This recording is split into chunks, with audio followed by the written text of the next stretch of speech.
বাড়িতে আসছে সেই কুলাঙ্গার ছেলেটা। কই, ফাহাদের মা, ওকে দুধ ভাত খেতে দাও। ছেলে আমার রাজ্য জয় করে ফিরেছে। আহাদ সাহেবের কথা শুনে বাড়ির সবাই দৌড় ড্রয়িং রুমে এসে জড়ো হলো। আহাদ সাহেবের সামনে দাঁড়িয়ে আছে আবির। আহাদ সাহেব আবিরকে দেখেই কথাটা বলল। আবির কিছু বলল না, চুপচাপ দাঁড়িয়ে আছে। আহাদ সাহেব আবারও বলল, তা মহারাজ, আপনি এই গরিবের বাসায় কি করেন? আপনার তো রাজপ্রাসাদে থাকা উচিত। এরকম ছেলে কেন আমার ঘরে জন্মালো?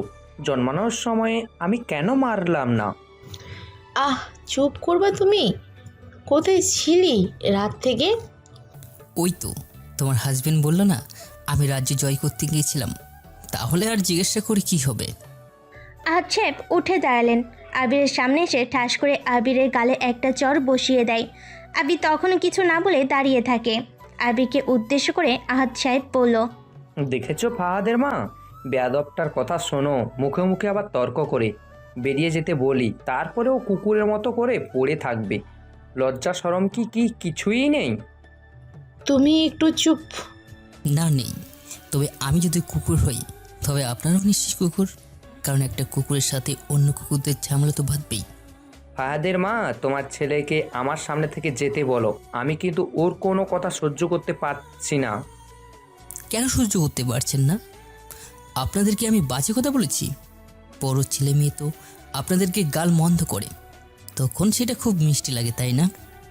আসলে আমি সামনে থেকে কথা বলি তো, সেই জন্য গায়ে লাগে খুব।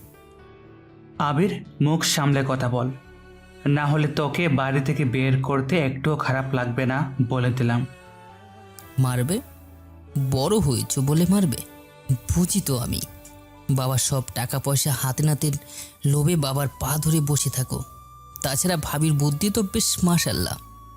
অথচ তোমার বউ যে ছোট ড্রেস পরে এখানে সেখানে তোমার অনুমতি তোয়াক্কা না করে বের হয়, সেটা পুরুষতত্ত্ব দেখায়। আর আমাকে মারলেই খুব দেখাবে।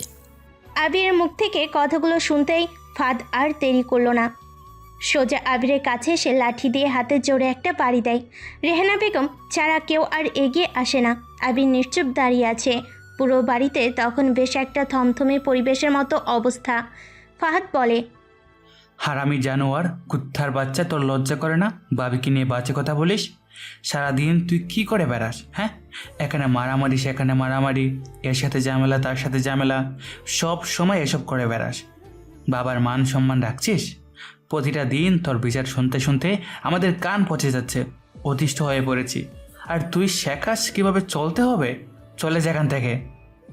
হ্যাঁ, আমি গেলে তো সম্পত্তির ভাগ তোমার বউ বিষ পড়া দিয়ে ঠিকই হাতে নেবে। সেটা তো হবে না।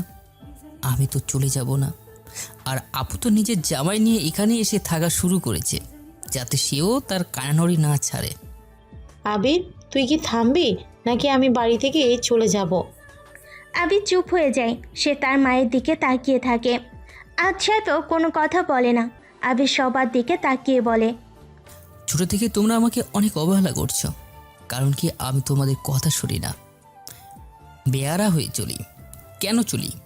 কারণ বড় বোন বড় ভাইকে তোমরা পড়িয়েছ দামি স্কুলে, আর আমাকে ভর্তি করিয়ে দিয়েছ ভাঙাচোরা স্কুলে। যদি কখনো তোমাদের কাছে কিছু চাইছি তোমরা দাওনি। কেন এত বৈষম্য? কেন আমাকে এত অবহেলা করেছো? কারণ আমি সবার সামনে কথা বলি তো। জন্মের পর আমার মা মারা গিয়েছিল বলে আমাকে কারো ভালো লাগে না। বেয়াদবটাকে আমার চোখের সামনে থেকে নিয়ে যাও ফাহাদের মা। ওকে আমার এক মুহূর্তও সহ্য হচ্ছে না। মা, খাবার দাও, ক্ষুধা লাগছে। তোর জন্য রান্না করা হয়নি, যা ছিল সবাই খেয়ে ফেলেছে। ও ভালো তো, প্রথমে অবহেলা, তারপর খাবার না খাইয়ে রাখা।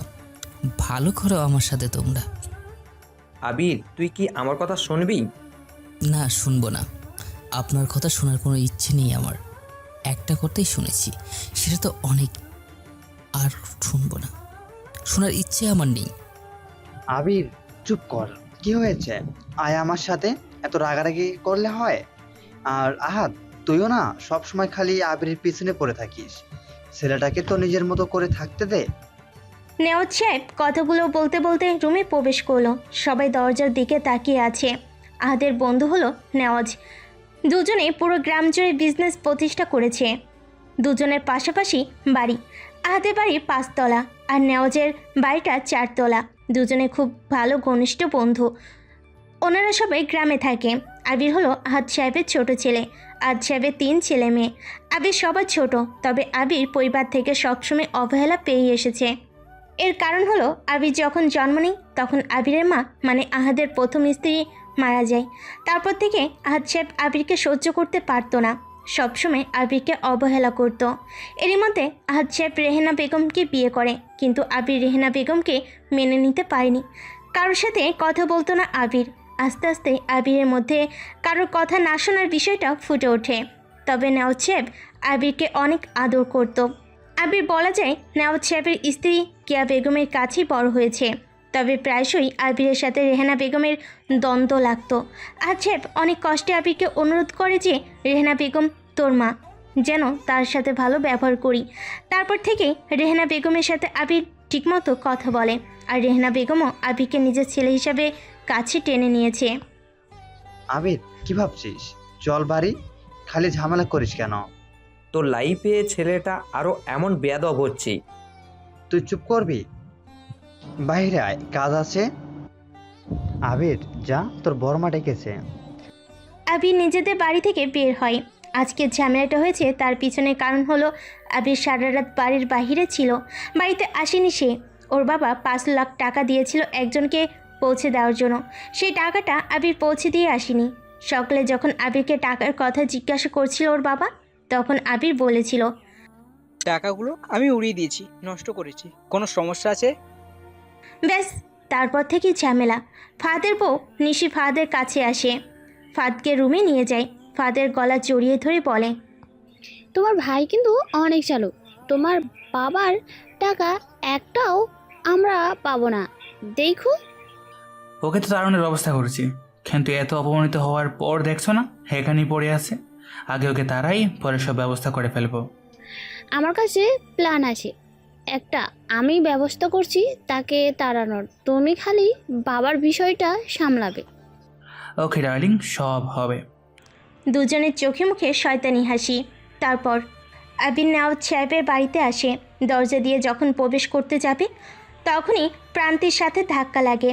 আবিরকে দেখেই বলে, এই তুই কানা নাকি? চোখে দেখিস না নাকি আমি সুন্দরী বলে আমার গায়ে এসে ধাক্কা দিস? চুপ কর তো খুন্তি, তোকে দেখে আমার কোনো ফিলিংস আসে না। আমার মেজাজ খারাপ, সামান থেকে যা। হ্যাঁ, থর মেজাজের খারাপের ধার ধারে কে? সরি বল আমাকে। আর ফর কাইন্ড ইউর ইনফরমেশন, আমার নাম প্রান্তি, নট কুন্তি। সো ঠিকভাবে কথা বল আমার সাথে, না হলে তোরে চিমটি কাটবো। তোর একটুখানি চিকনা মেয়ে, সে আবার বলে আমাকে নাকি চিমটি দিবে। তোর ধরে এক ধাক্কা দিয়ে হিমালয় পর্বত দেখায় দিব, সর বলছি। হাবিরের বাচ্চা খাবিস? তুই আমার সামনে থেকে তাড়িয়ে দিলি। তুই একটা সুচু বিড়াল, যা, তোর ভালো হবে না বলে দিলাম। চুপ কর তো, তোর সাথে ফাজলিমি করা মুড আমার নেই। আর পড়াশোনা না করে সারাদিন ফোন এত কি করিস? হ্যাঁ, তোকে বলবো কেন? যে কাজে আসছি সেই কাজে যা। প্রান্তি আর কিছু না বলে বাহিরে চলে যায়। প্রান্তি হলো নেওয়াজ সাহেবের মেয়ে, দেখতে যথেষ্ট সুন্দরী। আবির থেকে খুব একটা ছোট নয়। আবির তার বড় মাকে ডাক দেয়। আবির বলল, বড় মা কই তুমি?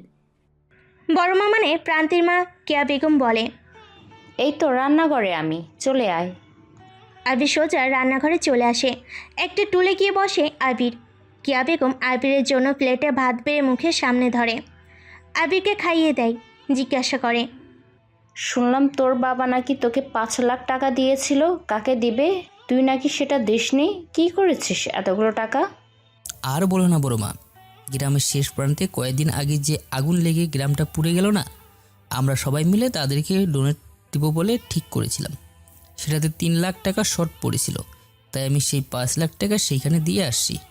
বাবার তো অনেক কিছু আছে, অনেক টাকাও আছে, এত টাকা কি করবে উনি? ভালো লাগে না এইসব।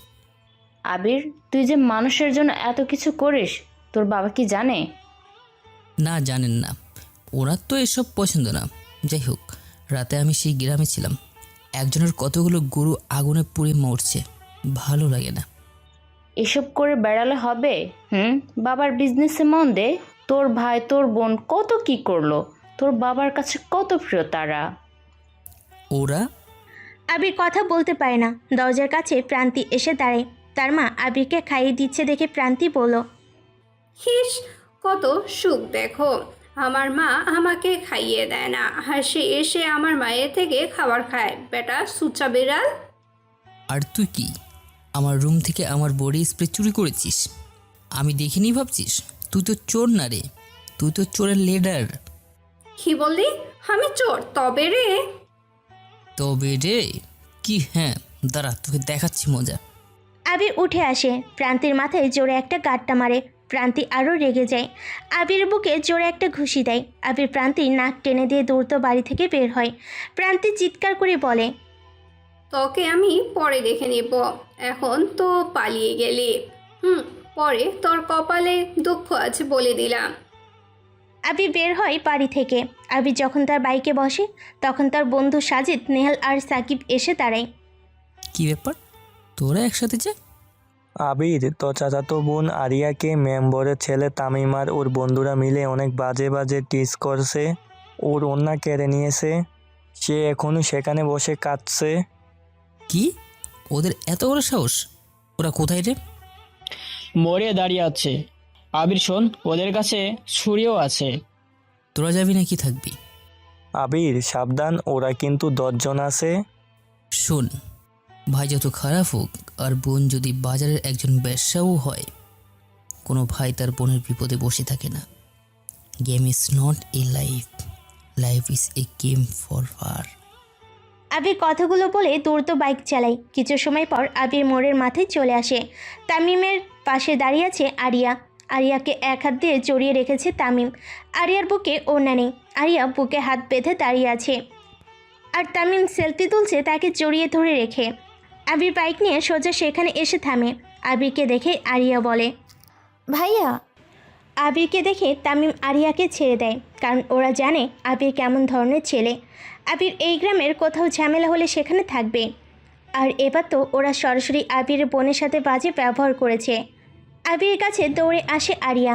আরিয়ার গায়ে শার্ট খুলে পরিয়ে দেয় আবির। তারপর আরিয়াকে বলে, আবির বলল, যা বাইকের কাছে গিয়ে দাঁড়া, আমি ওড়না নিয়ে আসছি। আরিয়া আবিরের হাত ধরে, ভাইয়া প্লিজ বাড়ি চলো, ওদের সাথে ঝামেলা করতে হবে না। বড় বাবা তোমাকে অনেক বকা দিবে। আমার জন্য কথা শোনো প্লিজ। আচ্ছা বেশ, চল তাহলে। আবির আরিয়ার হাত ধরে বাইকের কাছে আনে। ঠিক তখনই তামিম বলে, কিরে হিরো, তোর বোনের ওড়না নিবি না? তোর বোনের বুকের স্পর্শ লেগে আছে ওড়নাতে। দেখ, সেটা আমার ঠোঁটের ছোঁয়া পাচ্ছে। ওড়নাতে চুমু খাচ্ছি। এরপর তোর বোনের জামাকে টার্গেট করব, খুলে রেখে দিব। তারপর কি তোর বোনের জামাটা নিয়ে চলে যাবি? আবির থেমে যায়, ঘুরে পিছনে তাকায়। আবিরের হাত আরিয়া শক্ত করে ধরে রেখেছে, কারণ আরিয়া জানে আবির কতটা বেয়ারা। তাকে কন্ট্রোল কেবল নেওয়াজের বউ আর রেহানা বেগমই করতে পারে। তারপরও আরিয়া শক্ত করে ধরে রেখেছে। আবির কথা শুনে না কারোর।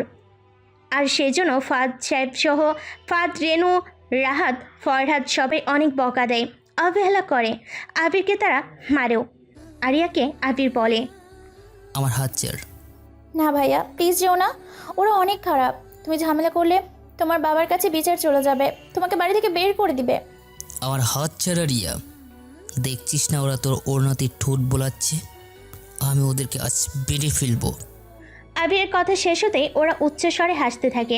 আবির যখন ওদেরকে মারতে যাবে তখনই সাকিব, নেহাল আর সাজিদ এসে আবিরকে আটকায়। কিন্তু আবির আর কারোর কথা শুনবে না। সে এগিয়ে যায়, কোমর থেকে একটা ছুরি বের করে। তারপর আবির হাতে ছুরি নিয়ে এগিয়ে যায়। সে আর কারোর দিকে তাকায় না, সোজা গিয়ে তামিমের হাতের বাহুতে কয়েকবার ছুরি চালায়।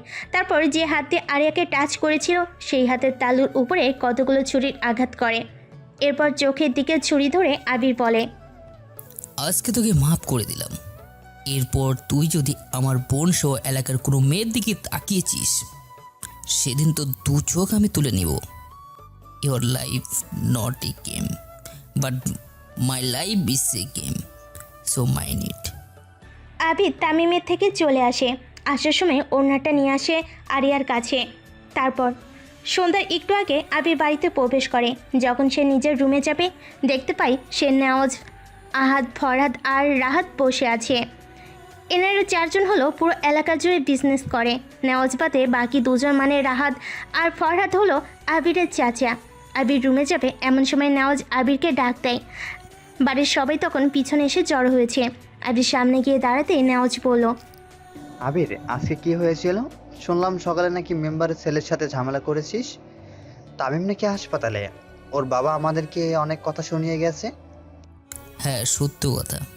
আমি তামিমকে মেরে হাসপাতালে পাঠিয়েছি, কারণ আবির পুরো কথা শেষ করতে পারে না। আহাদ উঠে এসে আবিরের গালে ঠাস ঠাস করে কয়েকটা চর বসিয়ে দেয়। চর মারতে মারতে বলে, আহাদ বলল, জানোয়ার, হারামি, কুত্তার বাচ্চা, জীবনে আর কত জ্বালাবি তুই? এত মানুষ মারা যায়, তুই কেন মারা যাস না? তুই মরলে অনেক খুশি হতাম। অন্তত তোর জন্য আমার কাছে বিচার আসতো না, জরিমানা দিতে হতো না। কত টাকা দিতে হয়েছে জানিস? 2 লাখ টাকা দিতে হয়েছে মেম্বারকে তোর ছেলের চিকিৎসার জন্য। আর কত জ্বালাবি আমাকে? শান্তি দিবি না তুই? মরে গেলে একটু শান্তি পেতাম। আহাদ সাহেবের কথা শুনে আবির মাথা নিচু করে ফেলে। চোখ দিয়ে আবিরের পানি পড়া শুরু করেছে। নিজের জন্ম দেওয়া বাবার মুখ থেকে এরকম কথা শুনতে পারবে কখনো আবির কল্পনাও করেনি। বাবা মানে শাসনের নামে আদর করা জানতো আবির, কিন্তু আজ ফাহাদ সাহেব যেন সব কিছু উল্টো প্রমাণ করে দিল। জন্মদাতা বাবা নিজে তার ছেলের মৃত্যু কামনা করে, এমন কথা শুনে কোনো ছেলে ঠিক থাকতে পারে না, সে আরও বেয়ারা হয়ে যায়। আহাদ, তুই কি পাগল হয়ে গিয়েছিস? তুই কি জানিস তুই কি বলছিস? তুই চুপ কর, তোর সাহসে ও যা ইচ্ছে তাই করবে। এটা কখনো হবে না। ওর এত সাহস কে দিয়েছে? কিভাবে পারে ও একটা মানুষকে ছুরি দিয়ে আধমরা করে হাসপাতালে পাঠাতে? জানে না ও? তবে শুনতে বল, ওর জন্য পুলিশ আসতে চাইছিল, টাকা দিয়ে সেটা বন্ধ করেছি। ওর মান সম্মান না থাক, আমার তো আছেই।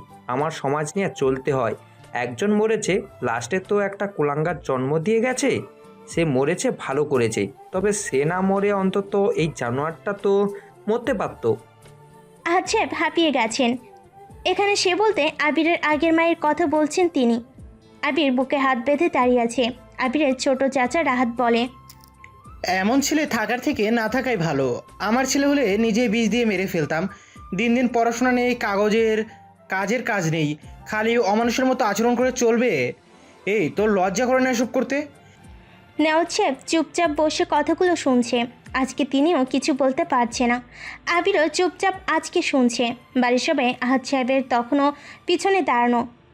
বাড়ির মেজ চাচা ফরহাদ সাহেব বলল, আসলেই কুলাঙ্গার হয়েছে সে, না হলে ওর জন্য এত বছর ধরে গড়ে তোলা সম্মান শেষ হতো না। বাড়ির কেউ তো কারোর সাথে ঝামেলাতে জড়ায় না, সে কেন বারবার ঝামেলায় যাবে? আমাদের কি মান সম্মান নেই? বড় ভাই, তুমি এই ছেলেকে হয় জেলে দিয়ে আসো, নয়তো এখান থেকে চলে যেতে বলো। তোমরা কি চুপ করবে? অনেক বলেছ, থামো তোমরা। এই রেহানা ভাবি, আবিরকে এখান থেকে নিয়ে যান। আবির, যা রুমে যা, কোনো কথা বলিস না, যা। বড় বাবা, আমি সবসময় এভাবে অবহেলায় থাকবো? আমার কথা শোনার প্রয়োজন কেউ মনে করে না। আমার পিছনে তোমাদের অনেক টাকা নষ্ট হয়, তাই না? একদিন যত টাকা নষ্ট করছি সবটাই ফিরিয়ে দিব আমি। মনে রেখো তোমরা, আমি জানোয়ার, কুত্তার বাচ্চা হলেও এনারাও তো সেই একই রকম। কখনো কিছু চাইলে তো দাও না। আমার মা মরেছে, আমি কি করতে পারি? আমি কি বলেছিলাম মরে যেতে? আসে এখন নীতি কথা শোনাতে।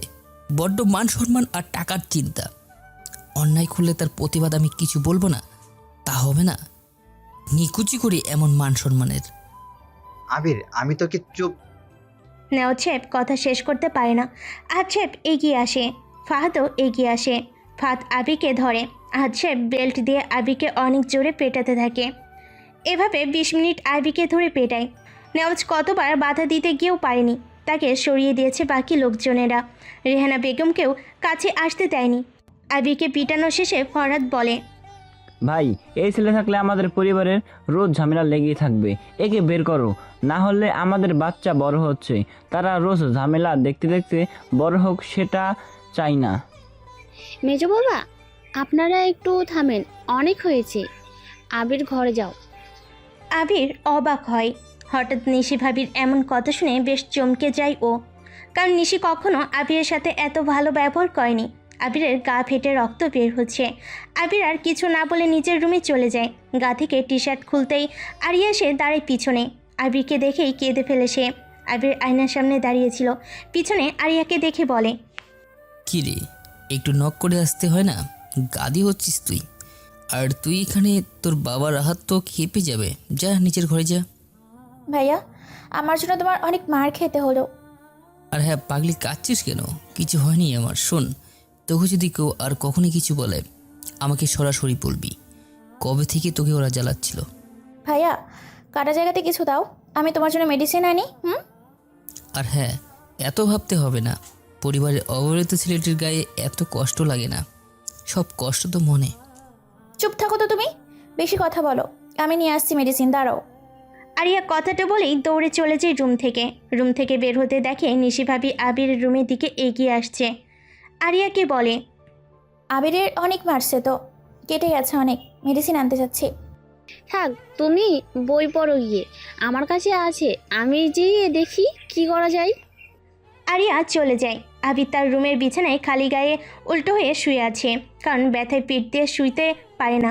তার উপর পিঠের চামড়া ফেটে রক্ত বের হচ্ছে। আবির বালিশে মুখ দিয়ে শুয়ে আছে। হঠাৎ অনুভব করে আবির তার পিঠে কে যেন হাত বোলাচ্ছে। আবির ভাবে আরিয়া। আবির বলে, লাগছে আরিতা, তোকে না বললাম এসবের দরকার নেই। যে ব্যথা মনে আছে সেটা তো যাবে না। শরীরের ব্যথা কি আসে যায় বল? যা রুমে চলে যা। ওপাশ থেকে কোনো শব্দ আসে না। আবিরের কাটা জায়গাতে খুব ধীর গতিতে মেডিসিন লাগিয়ে চলেছে সে। আবির আবার বলল, কি হলো? কথা বলিস না কেন? যাস না? আবির ঘুরে তাকায়। নিশি ভাবিকে দেখে চমকে যান তিনি। উনি একটি শাড়ি পরেছে, হাতা কাটা ব্লাউজ। যখনই আবির ঘুরে, তখনই উনি নিচ থেকে টান দিয়ে বুকের উপর দিয়ে কাঁধে ঝোলানো শাড়ির আঁচল নিচে ফেলে দেয়। আবির চমকে উঠে চোখ সরিয়ে নিয়ে বলে, কি ব্যাপার, আপনি এখানে কেন? আর আরিতা কোথায়? কেন, আমার আসা বারণ নাকি? হ্যাঁ বারণ। আপনি রুমে নক না করে কেন ঢুকলেন? চলে যান। তোমার পিঠে তো কেটে গেছে, তাই একটু মেডিসিন লাগিয়ে দিচ্ছিলাম। কোনো দরকার নেই। আর আপনাকে না বলেছি এসব শাড়ি পরে আমার সামনে আসবেন না? তাহলে কি কিছু না পরে? চুপ থাকেন আপনি। আর নতুন কি করে ঢং শুরু করেছেন বলেন তো? আপনি শাড়ি ঠিক করুন। আমার হাতে তো মেডিসিন, এই শাড়িটা তো পরে গেছে, আমি কিভাবে তুলবো? তুমি একটু ঠিক করে দাও না। Shut up. এসব আজেরা আহ্লাদ আমাকে দেখাবেন না। দূর, আপনি থাকেন, আমি যাচ্ছি এখান থেকে। কথাটা বলে আবির টি শার্ট হাতে নিয়ে নিজের রুম থেকে বের হয়। আবির চলে যেতেই ফাহাদ দ্রুত আবিরের রুমে আসে। দরজা দিকে মেডিসিন ছুঁড়ে মারে নিশি। আর সেগুলো ফাহাদ ক্যাচ ধরতে ধরতে বলল, কি ব্যাপার জান, এত রেগে কেন? উফ, কত সুন্দর প্ল্যান সাজিয়েছিলাম। এই তোমার ভাইয়ের কি কোনো নারী দেহের প্রতি ফিলিংস নেই? অসহ্য। আমার মতো হট দেখতে মেয়েকে সে রিজেক্ট করলো কিভাবে? আরে ঠান্ডা হও, প্ল্যানটা আজকে নষ্ট হয়ে যেতে কি হয়েছে? আমরা অন্যদিন করব, চিন্তা নেই। আবির আবারও বড় কোনো ভুল করবে, সেদিন জোর করে হলেও আবিরকে ফাঁসাতে হবে। চল এখন আমাদের রুমে। ফাহাদ নিশি তারা তাদের রুমে চলে যায়। আবিরকে ফাঁসানোর আজকে একটা বড় প্ল্যান করেছিল ওরা, কিন্তু আবির সেটাতে পা দেয়নি, কারণ নিশি চেয়েছিল আবিরকে ভুলিয়ে ভালিয়ে নিজের কাছে ডাকা। তারপর আবির যখনই নিশির কাছে আসবে, তখনই নিশির জোরে চিৎকার করবে। ফাহাদ রুমের পাশেই থাকবে। নিশির চিৎকার শুনে ফাহাদ আগে দৌড়ে আসবে। তাদেরকে এভাবে দেখে আবিরকে মারবে। নিশি কান্না করবে, সবাই জানবে কি হয়েছে। তখন ওর বাবা আবিরকে বাড়ি থেকে বের করে দিবে। কিন্তু প্ল্যানে কিছুই হয়নি। আবির নিজ থেকে সব প্ল্যান নষ্ট করে দিল। আবির নেওয়া চেপে বাড়িতে আসে, সোফায় বসে হেলান দিয়ে থাকে। প্রান্তি আসে ওর পাশে। প্রান্তিকে বলে, ওই হাতটা টিপে দিত, অনেক ব্যথা করছে। আমাকে কি দিবি? চড় দিব, দে আগে। হ্যাঁ, রাখ তোর চর। তোর সামনে যে রেজাল্ট দেবে সে বিষয়ে তোর কোনো ধারণা আছে? চুপ থাক, বেশি বক বক না করে যা বলছি তাই কর। আমার চুলগুলো টান এখনই। তুই কি আমাকে তোর চামচা পাইছিস? পারবো না আমি। তাহলে সামান থেকে যা এখনই। এটা আমাদের বাড়ি, আমি যেখানে ইচ্ছে থাকবো, তোর সমস্যা কি? প্রান্তি কথা শেষ করতেই আবির প্রান্তির মাথায় ঠাস করে একটা জোরে গাঁটটা মারে। আবির থেকে এমন গাঁটটা খেয়ে প্রান্তির সারা শরীর যেন কেঁপে ওঠে। প্রান্তির চোখ বন্ধ করতেই মাথার ব্যথা পুরো সারা শরীরে ছড়িয়ে পড়ে। হেসকি উঠে যায় প্রান্তির। আবিরের সাথে ওর সবসময় এমন মারামারির সম্পর্ক। প্রান্তি গাঁটটার ব্যথা হজম করতে না করতেই আবির প্রান্তির নাক টেনে জোরে প্রান্তির দুই গাল চেপে ধরে টেনে একটা টান দেয়। প্রান্তি যেন ব্যথায় চোখে সর্ষে ফুল দেখে। সে কোকিয়ে ওঠে। প্রান্তির ফর্সা গাল লাল হয়ে গেছে। আবির থেকে এমন মার সে প্রায়শই পেয়ে থাকে। আবির প্রান্তির সামনে থেকে চলে যায় তার বড় মায়ের কাছে। প্রান্তি ব্যথায় এতটাই কাতর হয়ে যায় যে দু চোখ দিয়ে ওর পানি গড়িয়ে পড়তে থাকে। চোখ খুলে আবিরকে কিছু বলতে যাবে, তখনই প্রান্তি তাকিয়ে দেখে আবির সেখানে নেই। প্রান্তির মুখের রংটা পরিবর্তন হয়, রাগের আবির্ভাব ঘটে। সে দ্রুত কেয়া বেগমের রুমে আসে। আবিরকে দেখতে পায় সেখানে কেয়া বেগমের বিছানায় শুয়ে আছে আবির।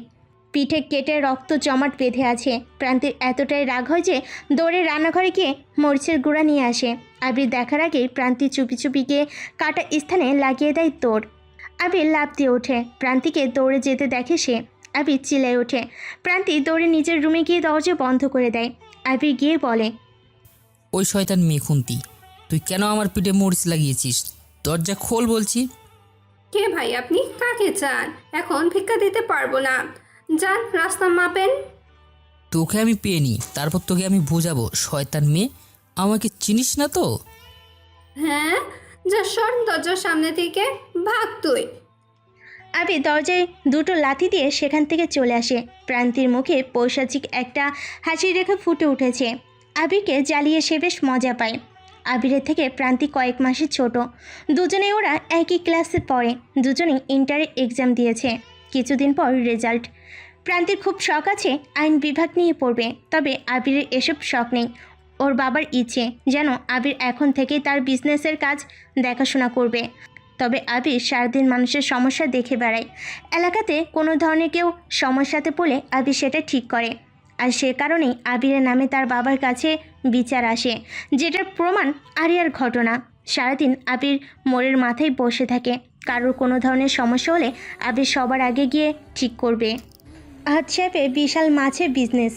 মাছের পুকুরের জন্য কিছু জমি তিনি বছর চুক্তিতে মানুষের থেকে লিজ নিয়েছে। যখন তিনি খনন কাজ করবে তখনই কতগুলো গাড়ি সেখানে এসে থামে। গাড়ি থেকে আকাশ নামে। আকাশ হলো এই এলাকার 5 বার ক্ষমতাতে আসা চেয়ারম্যান। তিনি এমপির খুব কাছের লোক। আকাশ এসে নওয়াজ ও আহাদ সাহেবের সামনে দাঁড়ালো। তারপর আকাশ এসে আহাদ সাহেবের সামনে দাঁড়ায়। আকাশ এসে বলে, কি ব্যাপার আহাদ সাহেব, বিজনেস বাড়াচ্ছেন অথচ টাকা দিলেন না, সেটা কি হবে? আমরা যে আপনার বিজনেস দেখে শুনে রাখি, সেটার জন্য তো কিছু মালকড়ি দিতে হবে, তাই না? আকাশের কথা শুনে ফাদ এগিয়ে আসে। আকাশকে বলে, দেখেন চেয়ারম্যান সাহেব, অল্প বয়সে চেয়ারম্যান হয়েছেন, নিজেকে ঠিক রাখুন, না হলে এর ফল ভালো হবে না। তাই নাকি? তা আমার জন্য কেমন ফল অপেক্ষা করছে শুনি?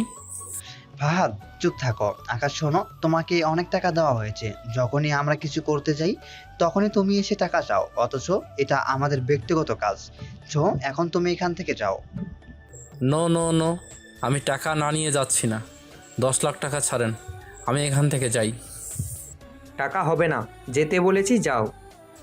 ওই বুইরা, টাকা না নিয়ে আমি যাব না। টাকা লাগবেই লাগবে, না হলে সব কাজ বন্ধ করে দেব। আচ্ছা দেখি কিভাবে বন্ধ করো। ওকে বাচ্চারা। আকাশ ডাক দিতেই ওর পোলা পানেরা লাঠি নিয়ে এগিয়ে আসে। খনন কাজের লোকেদের পিটাতে থাকে।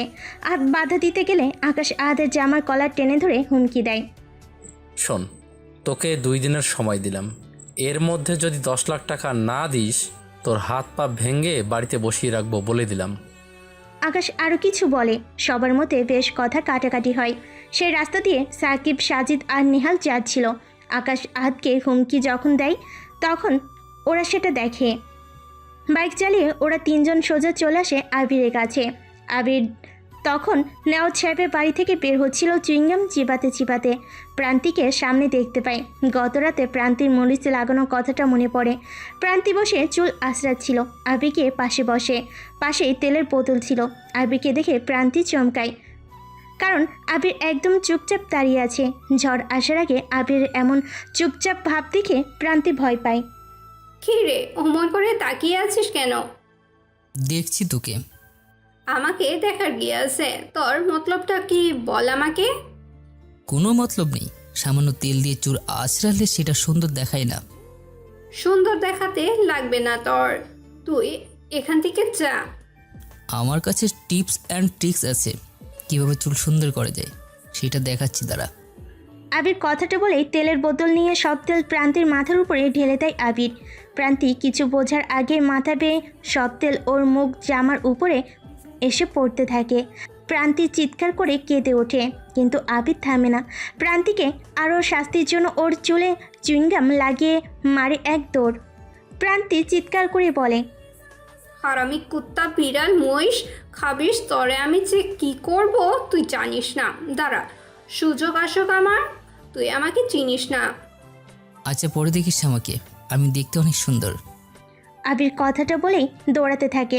এক দৌড়ে বাড়ির বাহিরে এসে দেখে নেহালরা দাঁড়িয়ে আছে। আবির ওদেরকে একসাথে দেখে বলে, কি ব্যাপার তোরা হঠাৎ এখানে?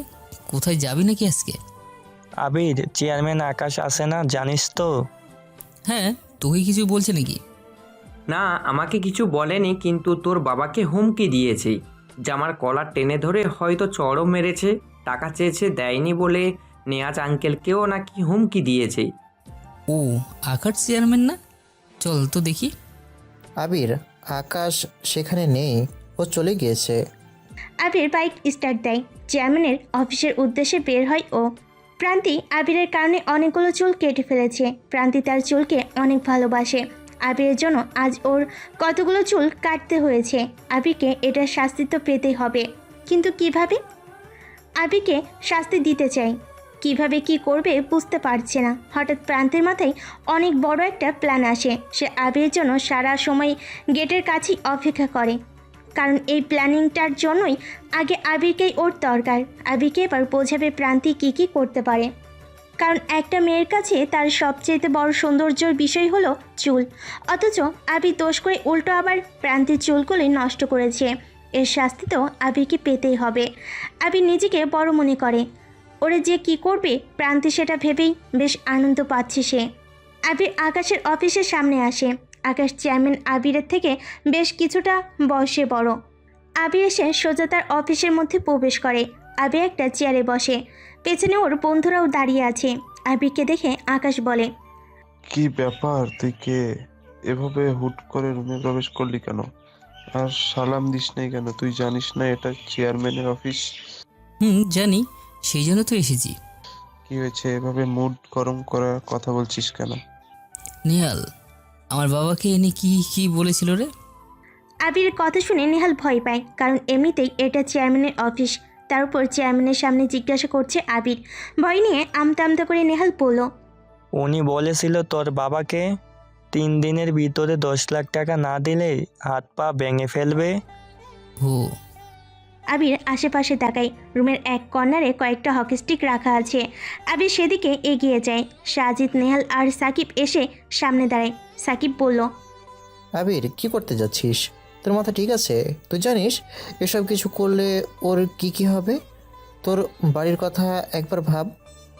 সামনে থেকে সর, তোরা ভালো করে জানিস আমার মাথায় কি কি খুললে তা শেষ না করা অবধি আমি থামি না। সর বলছি। আবির সোজা হকি স্টিকের কাছে যায়। একটা হকি স্টিক হাতে নিয়ে আকাশের দিকে দ্রুত হেঁটে আসে। আকাশকে তার চেয়ার থেকে পাঞ্জাবির কলার ধরে টেনে ধরে বাহিরে নিয়ে আসে। চেয়ারম্যানের লোকজন ভয়ে চুপচাপ দাঁড়িয়ে থাকে।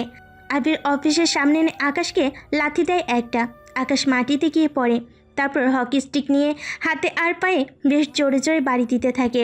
একটা হকি স্টিক পিটাতে পিটাতে ভেঙে যায়, আরও একটা দিয়ে পিটাতে থাকে। চারপাশে লোকজন জড়ো হয়ে গিয়েছে। ভয়ে কেউ আবিরকে থামাতে আসছে না, কারণ সবাই আবিরকে ভালো মতোই চিনে সে কতটা বেয়ারা। আবির চেয়ারম্যানকে পেটাতে পেটাতে বলে, কুত্তার বাচ্চা, তোর এত বড় সাহস! কে দিয়েছে তোকে? আমার বাবাকে তুই হুমকি দিয়ে আসছিস, তার সাথে বেয়াদবি করছিস? কোন সাহসে? তুই যদি আমার বাবাকে মেরে ফেলার হুমকি দিতি তাহলে আমি তোকে এখানেই মেরে ফেলতাম। কপাল ভালো তোর যে তুই হাত পা ভাঙার হুমকি দিয়ে আসছিস, সেই জন্য তোর হাত পা ভেঙে গেলাম। এরপর তুই আমার বাবার সামনে গিয়ে মাস্তানি দেখাস না, তোর সেদিন কি করব আমি নিজেও জানি না। আবির আর কিছু বলে না। আকাশ মারের চোটে জ্ঞান হারিয়ে ফেলে। আকাশের এমন অবস্থা দেখে সবাই ভয় পায়।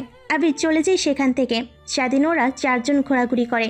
বিকেলের দিকে আকাশ বাড়ি থেকে ফিরতে থাকে। এলাকার বাইরে গিয়েছিল ঘুরতে সে।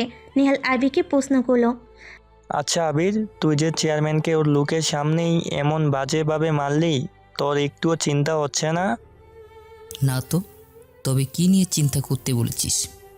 ওই যে চেয়ারম্যান তো আধমরা হয়ে পড়েছিল, জীবনেও তোকে ভুলবে না। তোর বাবা যদি জানতে পারে কি হবে জানিস? জানলে জানবে, এত কিছু ভাবি না আমি। আমি বেঁচে থাকতে আমার পরিবার বন্ধু কারো উপর যদি কেউ কোনো কথা বলে অন্যায়ভাবে, তবে তার যে কি করব সেটা দেখতে পারবি। Life is a game just for me. Abir ওদের সাথে কথা বলতে বলতে বাড়ি থেকে আসে। ওরা ওদের মতো বাড়িতে চলে যায়। আবির যখন নেওয়াজ সাহেবের বাড়ির সামনে দিয়ে নিজের বাড়িতে যাবে, তখনই সন্ধ্যা নেমে এসেছে। আবির বাইক চালাচ্ছিল। হঠাৎ নেওয়াজ সাহেবের বাড়ির সামনে গাছতলাতে প্রান্তিকে দাঁড়িয়ে থাকতে দেখে আবির প্রান্তির সামনে এসে বাইক থেকে নেমে আবির বলে, কি রে, এখানে দাঁড়িয়ে কি করছিস? দূর থেকে দেখে মনে হয়েছিল একটা পেতনি দাঁড়িয়েছে। আমি পেতনি? তোর কি? কি হয়েছে, মুড অফ নাকি? আবির, একটা কাজ করে দিবি?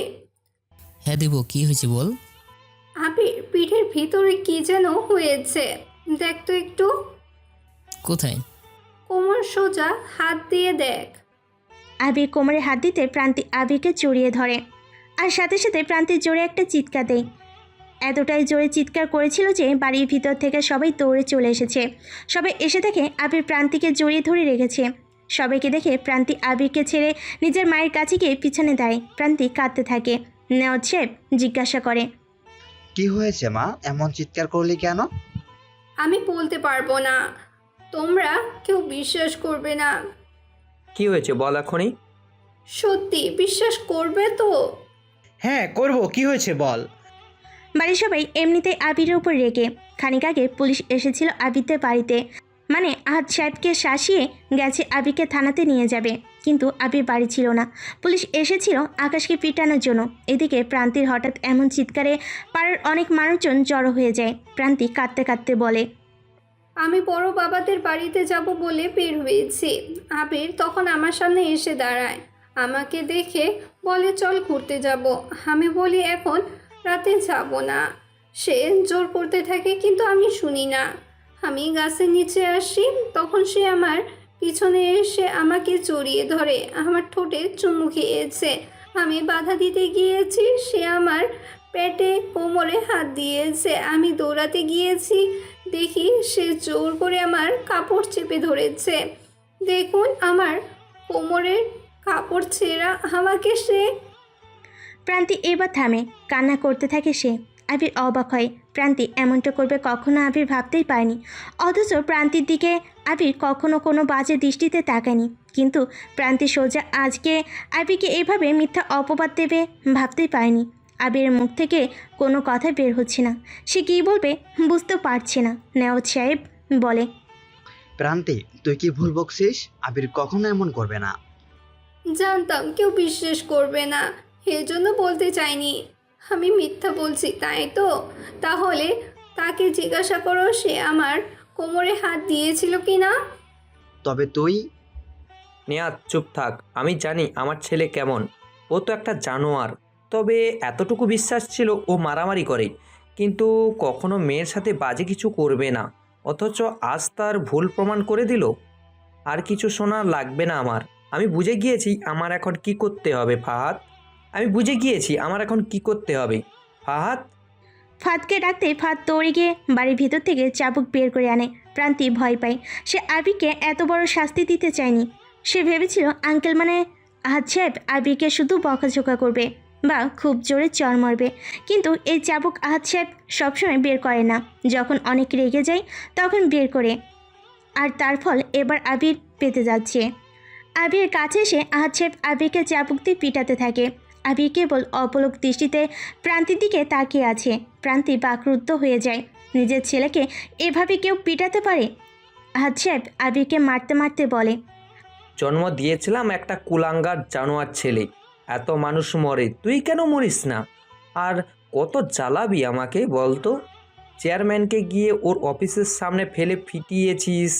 তোর কি একটুও আমার মান সম্মানের কথা মনে পড়ে না? যার সাথে দেখা করি সেই তোর নামে বিচার দেয়।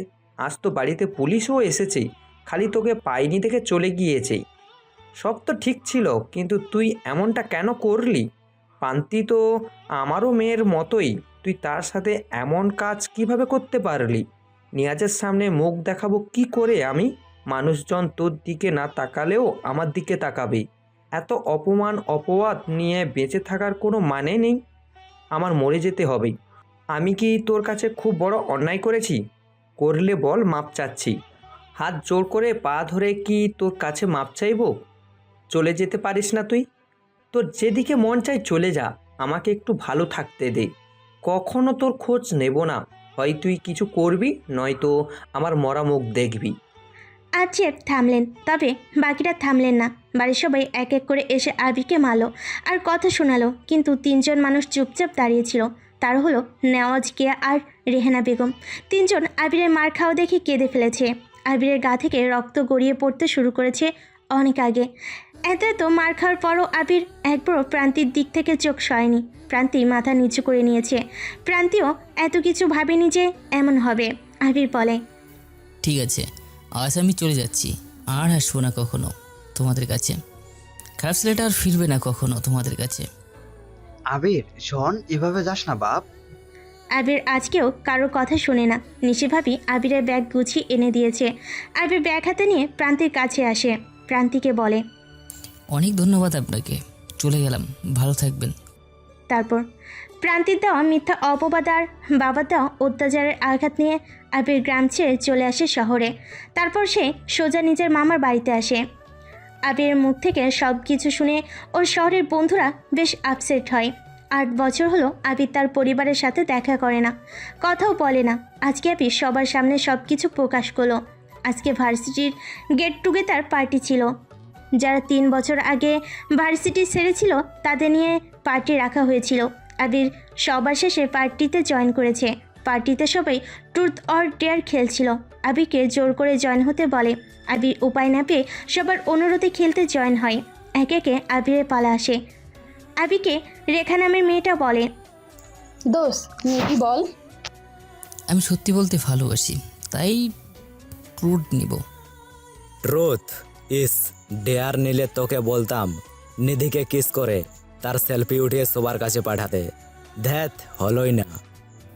চুপ কর বেয়াদব, ট্রুথ নিলাম, তোদের মনে যা যা কোশ্চেন আছে করতে পারিস।